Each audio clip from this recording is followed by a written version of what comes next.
For the health-conscious gourmet, there's one ingredient that's sure to set the taste buds sizzling. From frying to salad dressing, olive oil is an essential in any modern kitchen. A wide variety of grades and flavours are available, but they all have one thing in common. No, it's not the green bottle it often comes in, but the olives themselves. Each type of olive has a unique taste.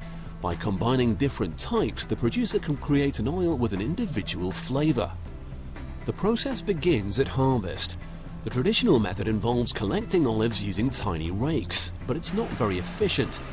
For a big crop like the one on this farm, an automated harvester is used instead. The machine surrounds each tree and literally shakes the olives off the branches. The fresh fruit is collected into a waiting hopper along with some leaves and twigs, but these can easily be removed later. A machine like this can collect as many olives in an hour as it would take the traditional farmer to collect in an entire day.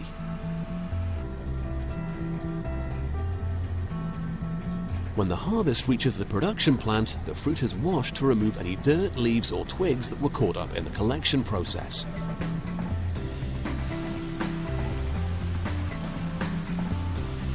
The more stubborn twigs and branches that remain are filtered out using a grill which only allows the fruit to pass through.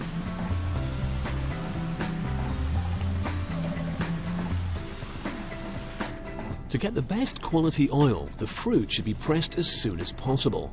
Traditional methods mean there's a delay between harvesting and the grinding process. The original method also uses big millstones like these granite wheels to grind both fruit and the stones into a thick pulp. But modern production carefully controls two vital factors. First, the fruit is sent directly from the harvester to the grinders with as little delay as possible. And second, the fruit is ground more gently. Olives can lose flavour if the fruit is heated by the friction of grinding. The most sought-after olive oil is called cold-pressed.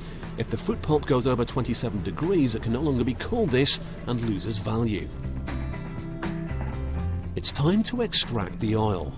In the traditional system, the pulp is layered between hemp mats.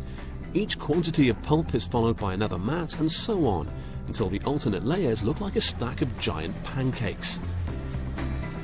The stack is placed in a hydraulic press which literally squeezes the oils from the pulp. It's collected below and has the traditional cloudy golden colour associated with good quality olive oil. The modern method is far less aggressive but just as effective.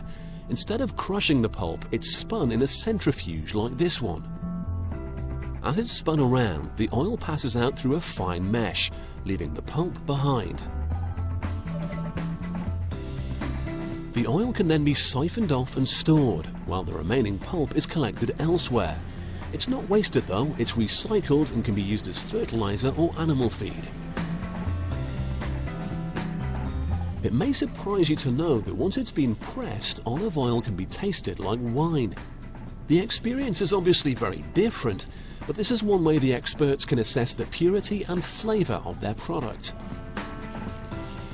Pure, unfiltered oil is considered the most valuable. If the residues are filtered out in a centrifuge like this one, what emerges is considered a slightly inferior grade of oil. The standard grade that you would find on a supermarket shelf is stored in steel tanks like these. Here, the final residues sink to the bottom, and what's pumped out at the end is a clear olive oil for the mass market. Olive oil is usually bottled in green glass, and there's a good reason for this. It helps filter out harmful UV light that can cause it to deteriorate. Finally, the bottles are sealed and labelled up, ready to be shipped out to homes and restaurants all over the world. So whether it's cold-pressed extra virgin for dressing or standard grade for frying, olive oil continues to be cooked up in kitchens everywhere.